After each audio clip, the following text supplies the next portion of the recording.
Bonjour à tous et bienvenue à ce flash sur la Voix Sainte TV. Un hélicoptère militaire sénégalais s'est écrasé avec à son bord 20 personnes mercredi soir. Selon un dernier bilan communiqué par les autorités ce jeudi matin, 8 personnes ont péri dans l'accident et 13 autres sont blessées et ont été prises en charge par le groupement national des sapeurs-pompiers et transférées vers l'hôpital régional de Kaolack.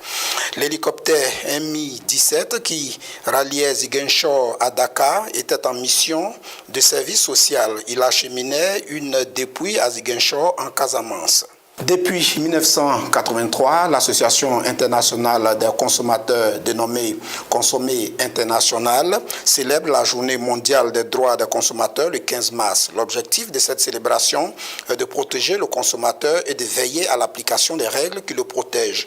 À cette occasion, la Fédération ivoirienne des consommateurs, le Réveil, dirigé par Soumaro Ben Fali, organise ce jeudi 15 mars 2018 une grande rencontre à la Bibliothèque nationale au Plateau pour attirer l'attention des décideurs sur les difficultés rencontrées par les consommateurs ivoiriens. Le 17e déjeuner de prière nationale russe a rassemblé des membres de l'élite religieuse et politique le 14 mars 2018 à Moscou. Contrairement à la version américaine où le président est présent en principe chaque année, la version russe n'a pas encore eu l'honneur d'accueillir le président Vladimir Poutine. Cependant, ce rassemblement, considéré comme un événement religieux uniquement, attire chaque année davantage de représentants politiques. Le président sud-africain Cyril Ramaphosa, au pouvoir depuis février 2018, s'est engagé mercredi 14 mars 2018 à accélérer la réforme agraire destinée à redistribuer des terres de la majorité blanche au profit de la majorité noire afin de corriger les injustices qui avaient interdit à la majorité noire de posséder des terres. Compte tenu de notre histoire, nous devons travailler rapidement pour accélérer le rythme de la réforme agraire, a déclaré Ramaphosa devant les députés.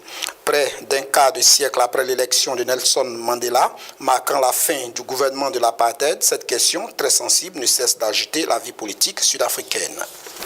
Le limogeage soudain du secrétaire d'État américain Rex Tillerson et son remplacement par l'actuel directeur de la CIA Mike Pompeo est le signe que les États-Unis veulent quitter l'accord nucléaire, a déclaré ce mercredi un responsable iranien. Il s'agit de la première réaction officielle de l'Iran au départ surprise de Rex Tillerson et surtout de son remplacement par Mike Pompeo, considéré comme indu face à l'Iran. En sport, le FC Barcelone s'est largement qualifié en battant Chelsea, victoire 3-0 lors de ses huitièmes de finale retour, dont un doublé de l'Argentin Lionel Messi et un but du Français Ousmane Dembélé. Qualification aussi pour le Bayern de Munich qui, après avoir atomisé à l'aller les Turcs du Beşiktaş sur le score de 5-0, est allé s'imposer en Turquie 3-1. Voilà, c'est la fin de ce flash. Merci de nous avoir suivis. Shalom.